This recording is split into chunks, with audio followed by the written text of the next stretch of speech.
有一次我们在山里开会，他从高雄赶过来，给大家带了不少水果和点心。我印象最深的就是凤梨特别的甜。陈发斌跟我说，这好像是陈泽民在屏东买的。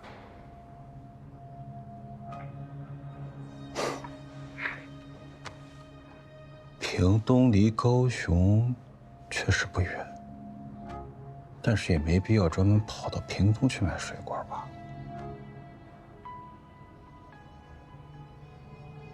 衣物收拾得非常整洁，连补丁都打得很漂亮。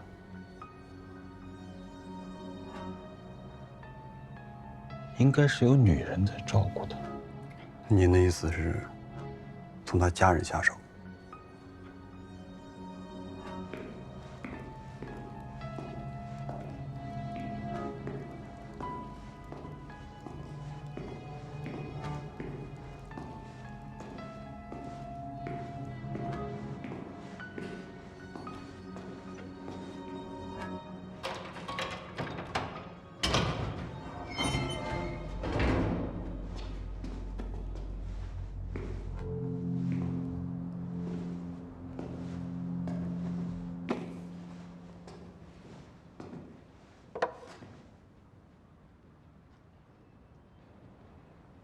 听说陈先生这几天没什么胃口，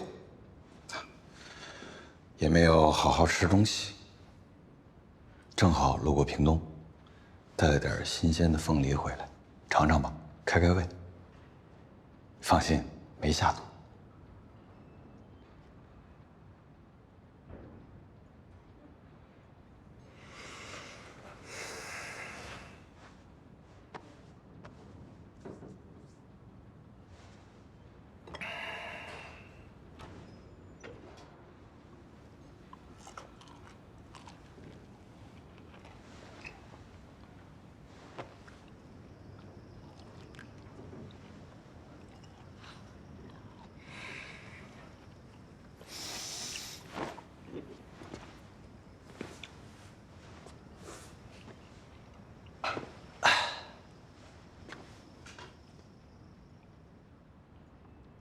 不再吃点了？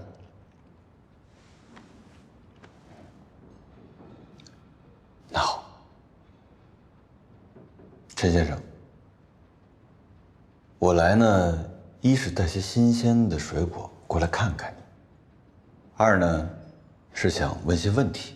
你看啊，你随身携带那个行李箱，我仔仔细细、认认真真把里外全都检查了一遍，得出的结论就是你是一个整洁有序的人，甚至连衣服上的补丁都可以看得出针脚细密，走线匀称。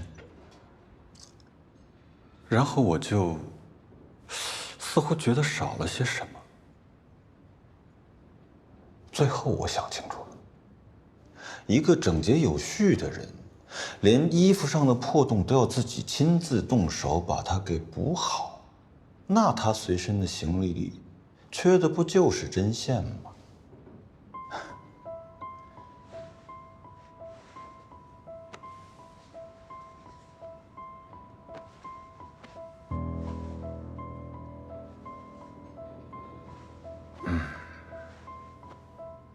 和我想的一样。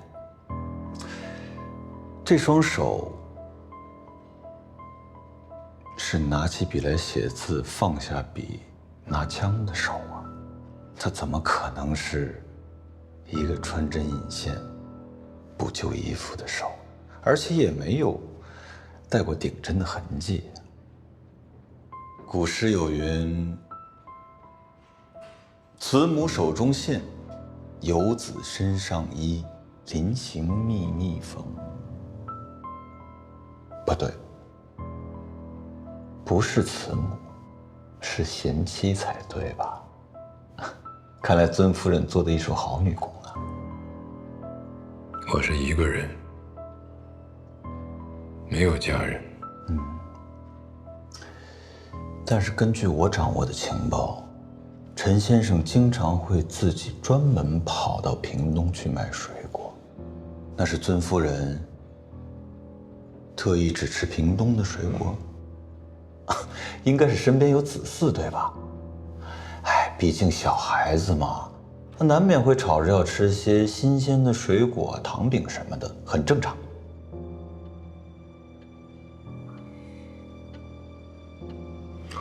我了解你们，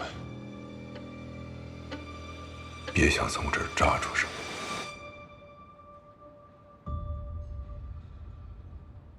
就是屏东，没错了，就是屏东。哦，忘了告诉你，你们非常信任的那位庄阿成同志，非常熟悉台湾山村的地区环境。屏东是个好地方，非常适合和家人在一起生活。给我点时间，我相信应该超不过3天，我一定让你们全家团聚。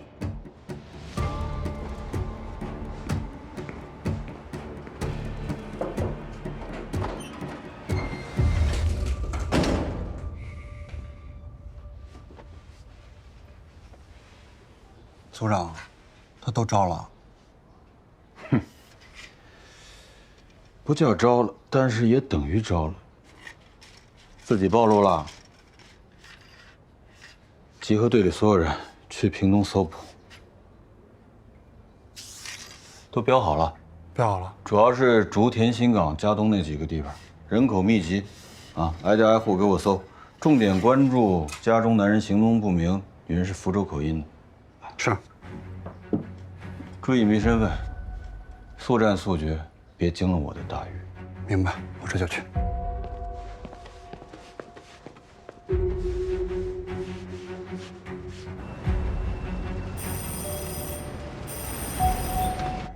灭元啊，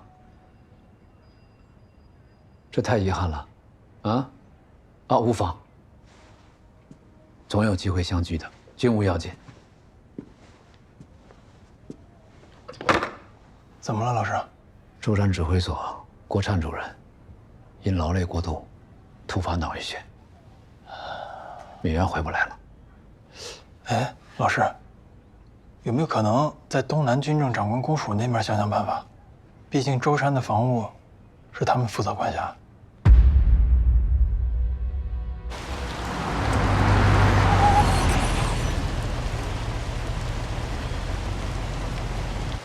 此前，上级组织首次对东海小组提出了直接要求，希望我们能尽快搜集舟山群岛的防卫情况。在被拘押前，我整理了一部分，但是现在最新的部署情况还无从下手。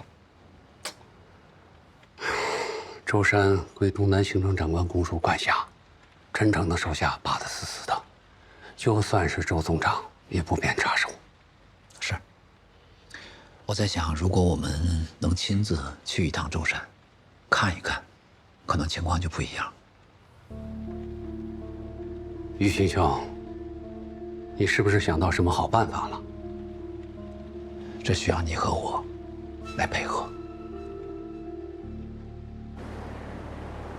学长，我当年上保定军校，投军前线，一直右眼被日本人炸瞎了，可不是为了现在在台北当一个闲职高参来养老的。国防部内部派系严重，我这脾气得罪过不少人。自从来台以后，我就过得憋屈。要不是前面部里一直打电报催我，我是打死都不会从台南回来的。学长，台南也好，台中也好，我还可以继续训练新兵。实在不行，海南也行。反正您是学长，我就赖上您了，您帮我筹谋筹谋。好了，你的情况我是知道的，但你也明白，我不好太过插手国防部的人事调动。找个合适的机会，我和周总长再商议你的事情。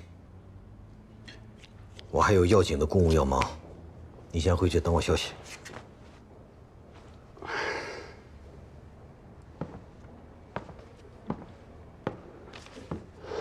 学长，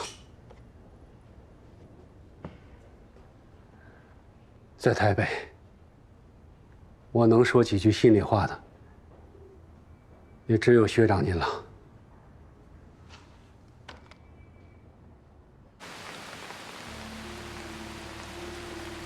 我刚收到电报，舟山指挥所的郭主任突发脑溢血，病势严重，不省人事。学长怎么那么快就知道了？我不是有个学生在舟山指挥所吗？担任副参谋长啊。郭主任一出事儿，舟山方面的防务没了主心骨，我是担心出乱子，所以赶紧过来跟总长商讨此事。这个消息就止于这间办公室吧。稳定军心是其一，快到年关了，也得防着共军听闻有所行动。这海东清案刚刚过去，又来这个事儿，这年关不好过呀。总长担心的2个问题互为表里，啊，舟山军心一乱，恐怕通共之心会更大。安定军心，我觉得是首要解决的问题。学长言之有理，那您觉得部里该怎么处理这个事儿呢？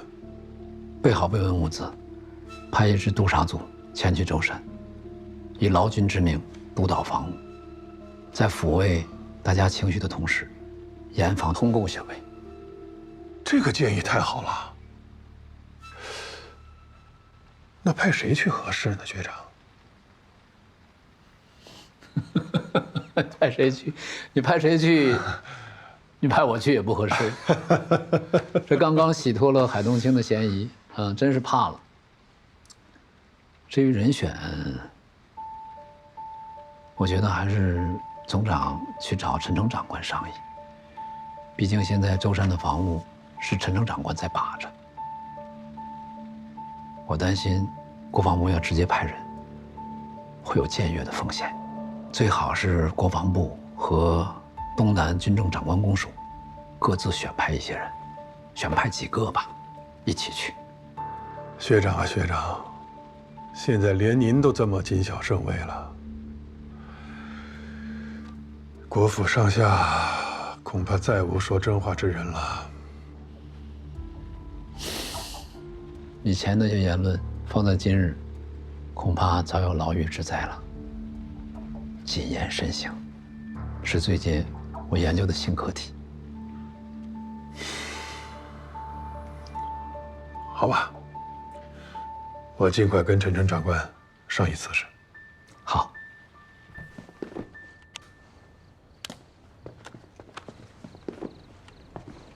将军，这事儿还没成呢，您就着急收拾东西，未免也太早了点吧？云勋说他有胜算，如果不能成行，我会再想办法跑一趟舟山的。来，您这次去也不带个微型相机，用不干的东西。是我，周总长今日与我商议，成立督察组去舟山慰问军民。我推荐你去。慰问的物资已经准备好了，还是你熟悉的中兴舰，明早金龙出发。谢谢学长挂念。我推荐你去，不光你和我是旧交，还有你督办过核查物资一事，你去，我放心。请您放心，我会全力以赴的。那我去收拾。哎，你等等，你就不用去了。人多那儿容易引起怀疑，你还是留下来随时策应吴玉勋那边吧。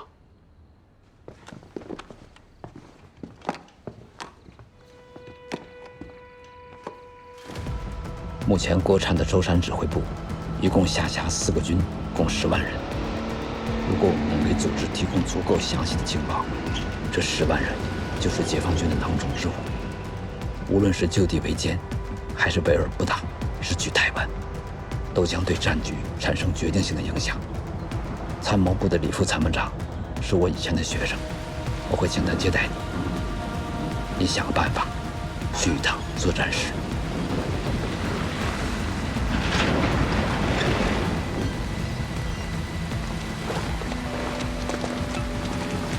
陈将军，先去我办公室吧。作战室在哪儿？2楼，去作战室。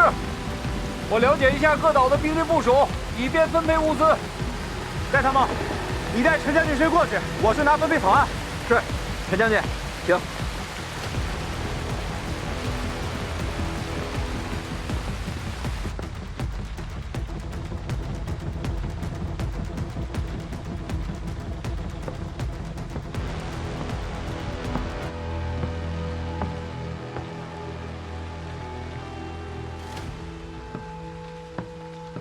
我得给国防部打个电话。您请便。老师，陈将军已经到达舟山指挥所了。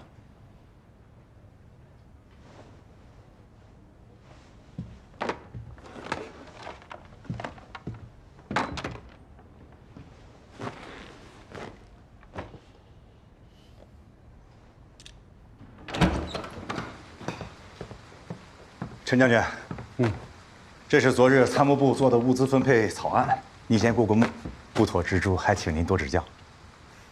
说笑了不是，指教谈不上，共同商策。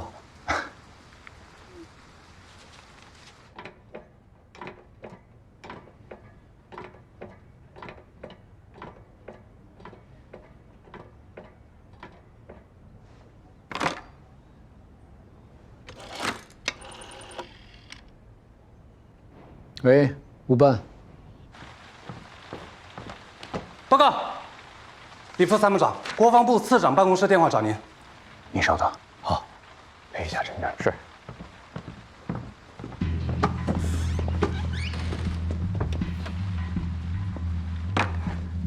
次长，李元啊，我有2句话想单独交代你。你旁边没别人吗？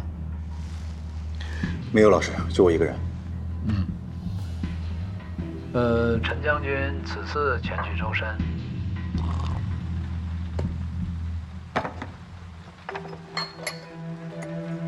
陈将军，喝口热茶吧。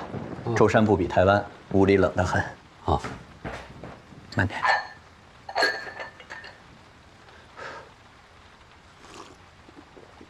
岛上生活条件怎么样？生活方面没有什么大问题。那什么是大问题啊？主要是缺乏武器弹药，还有修筑工事的材料。这个你就放心吧。国防部呢，现在正在积极的筹备，很快就会落实。太好了。还有别的问题吗？没有了。没有别的问题，你就去把指挥部的人员名册给我拿来。人员名册需要去人事处调，可能会耽误一些时间。那你在这看我，不耽误时间吗？赶紧去拿吧。是。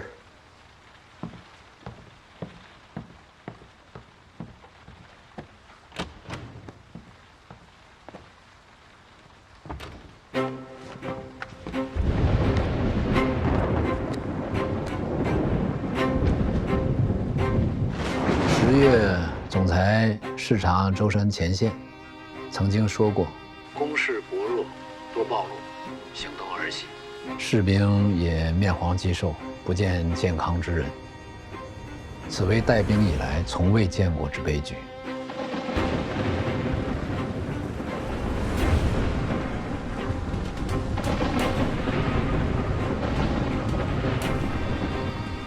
总裁随时有可能再次的莅临视察。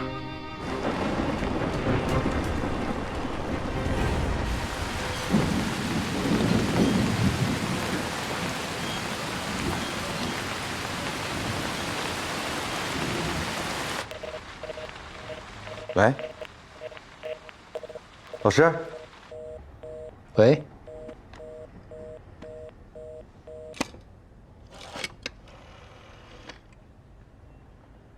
喂，帮我借一下舟山指挥所。长官，请稍等。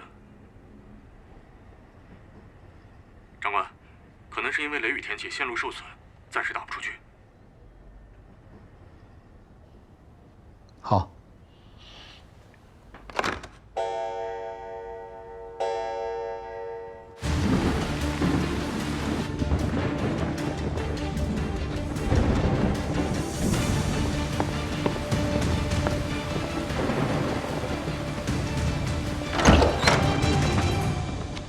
戴参谋呢？哎，不是让他陪着您吗？我让他去拿这个指挥部的名册了。李副参谋长，你们参谋部这舟山的防卫部署做得周密，都是郭主任指挥有方案。李副参谋长，你看啊，登部、胜寺，还有岱山，这些地方虽然说军事部署兵力呢并不多，但是离舟山大本营还是有些距离的。要我说，这个分配物资一定要到位，只能多给，不能少了他们的，以防军心不稳。是。等分配计划完善后，我会再递给师副主任过目的。一定保证各岛各部队的物资储备。陈将军，还是去我办公室细聊吧，这儿不太暖和呀。无妨，时间紧，我们还是把计划赶紧分配到位，做好了，这才是最重要的。普陀佛茶太清脂，我有些喝不习惯。最近呢，火气有点大，想消消火。你这有没有菊花茶？有啊，我这儿给你拿去。哎呦，你说我这脑子这儿就有啊？哦，太好了。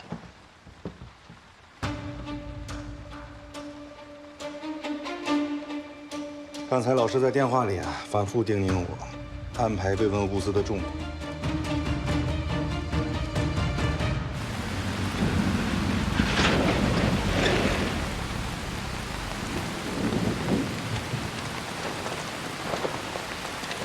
行，赶紧回去吧。那您先好好休息，明早戴参谋会带您去沙滩地。好。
往年的正月，神明才开始出巡，今年的台北开始的这么早。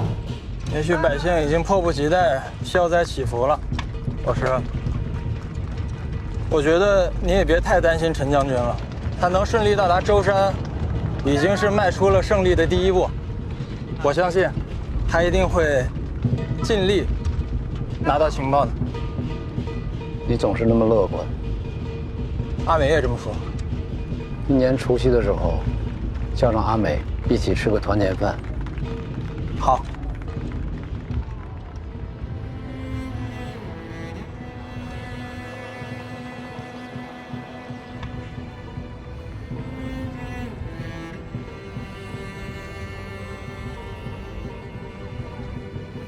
他把相机交给你之后，又再联系你没有？没有。形同陌路。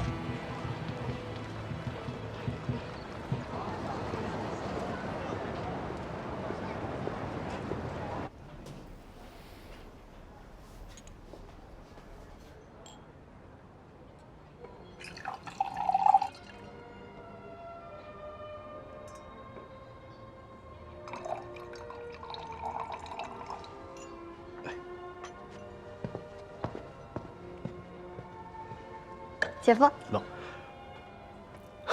葡萄酒杯啊，尽量不要这样拿了。葡萄酒啊，不是白兰地，不是科尼亚克。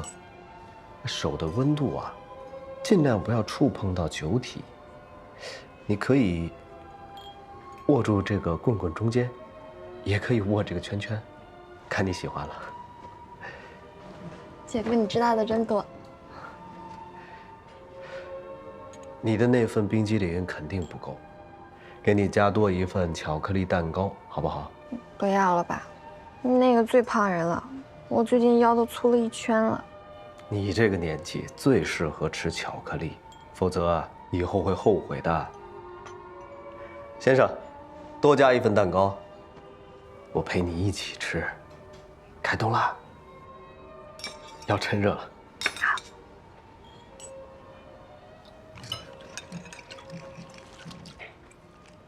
下次可以去我们家玩，还是来我们家吧，我们家更自由点儿。也是。啊，学成，我要嘱咐你件事，就是咱俩今天学的歌，你可千万不能在你爸爸妈妈面前唱啊。放心吧。拜拜。拜拜。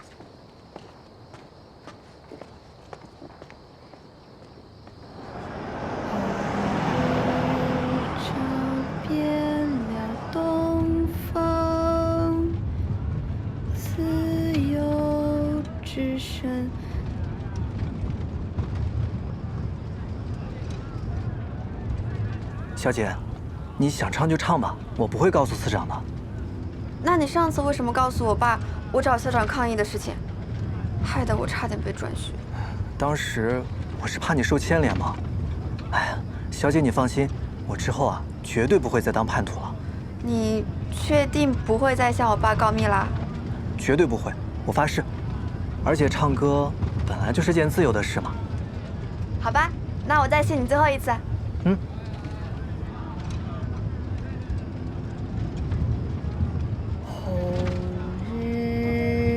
照遍了东方，自由之声纵情歌唱。真好听。我就胡乱学了几句。小姐，你是不是也想回大陆啊？谁会不想呢？要不是爸爸要来这里工作，我才不愿意来台湾。司长说了，我们马上就可以回去了。马上？马上是多久？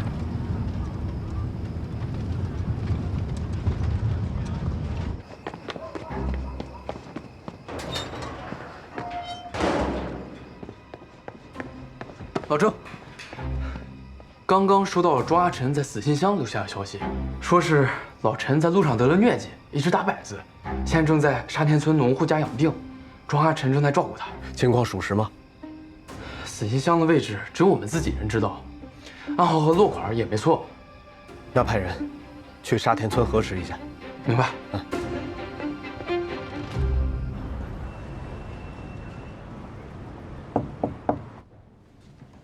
吴次长。司长。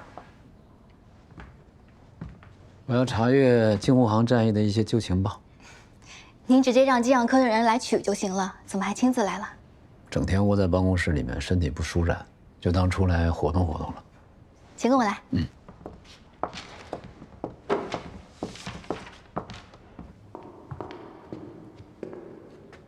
次长，我帮您找吧。不用，我自己查阅吧。这文件这么多，我帮您找，可以节省时间。不是说了吗？我正好活动活动身体，你去忙吧。是需要向你们科长打个报告吗？不用不用，您有需要随时叫我。好。哦，对了，你去叫一下机要科的林文员过来一趟，让他带2张国防部盖章的封条。是，次长。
吴次长，您要的封条我拿来了。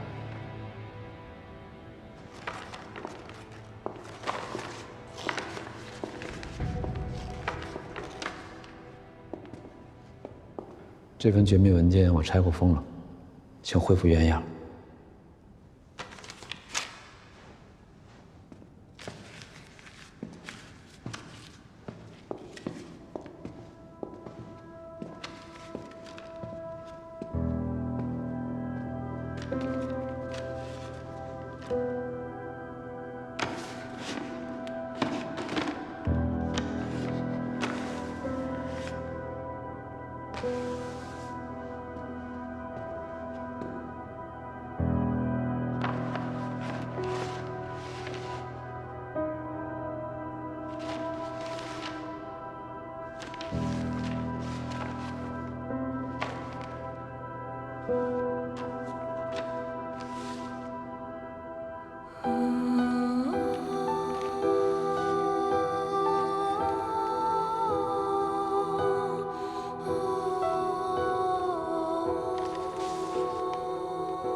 小晴，见字好。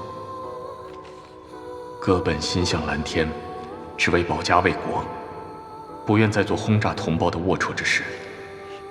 为继续实现理想，哥选择了起义北非，期待与你早日团圆。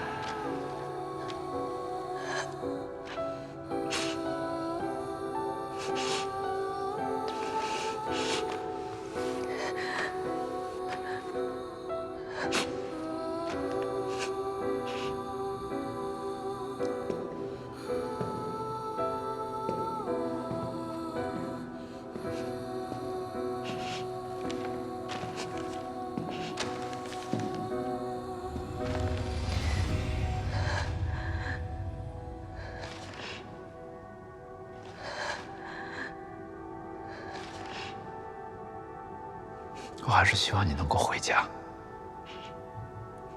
回大陆。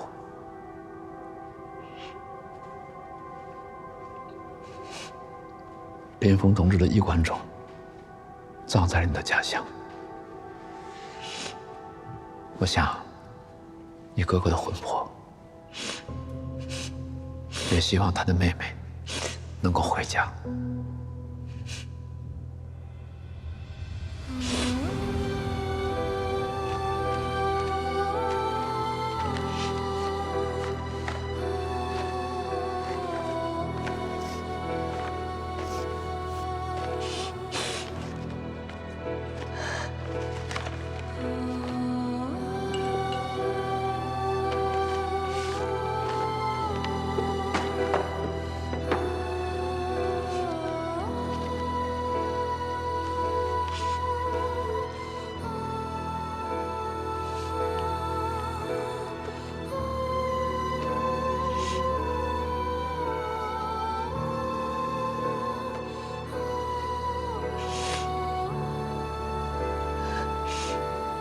当然，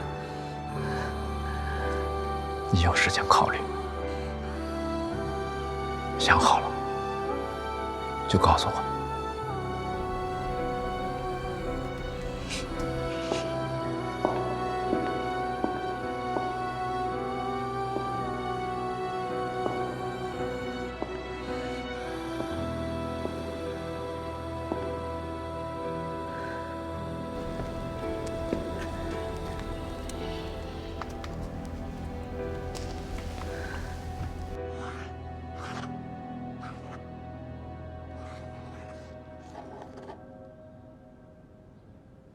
吴次长，谢谢。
这布袋戏啊，是从我们老家漳州那边传过来的。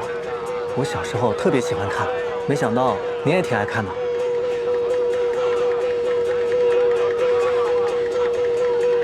想家吗？还好，但我妹妹特别想家。她前2天跟我说，能不能从这儿游回老家漳州去？你说是不是挺可惜？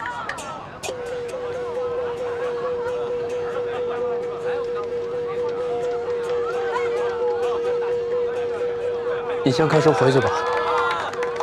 我等您。这里离家不远，我可以走回去。去吧。是。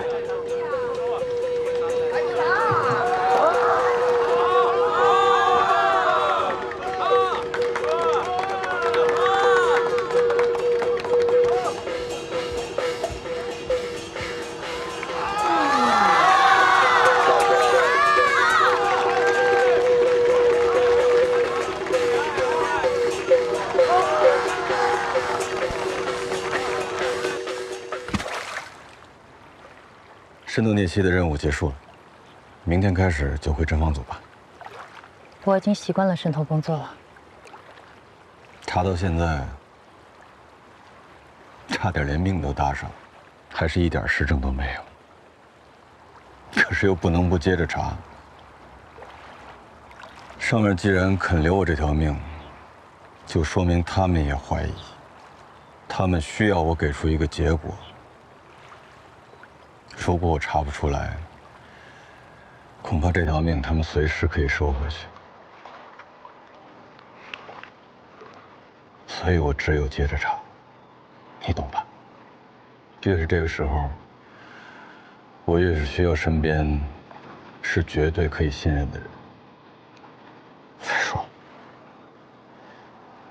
在侦防组，那是明面上的工作，比渗透要安全多了。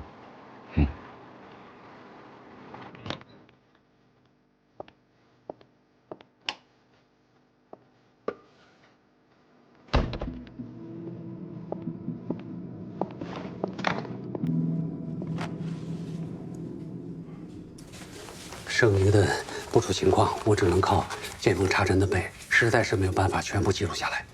于俊友，我是辜负你的期望了。子申兄，千万别这么说。这么短的时间内能够记这么多，已经很不容易了。哎呀，我是不甘心呐，但是我又怕引起的怀疑，不然我会全部都记录下来。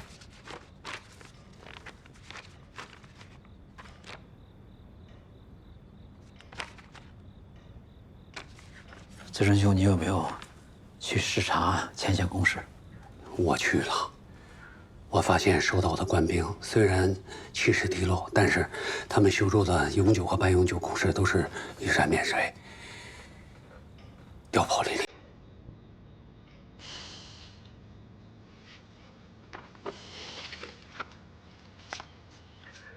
大谢、眉山、桃花等岛解放以后，舟山12万守军全部退守到舟山岛和普陀山。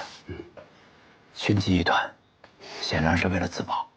这在陆地上是自寻死路，但是在海上可就易守难攻了。再加上舟山岛比金门岛要大3倍有余，纵深更大，还有机场和军港可以获得海空支援，所以舟山对解放军来说是块极难啃的骨头。这样吧，运友，我再想办法去趟舟山。你不能再去冒险了。这样，剩下几个师的火力兵力部署交给我，我应该可以推算出来。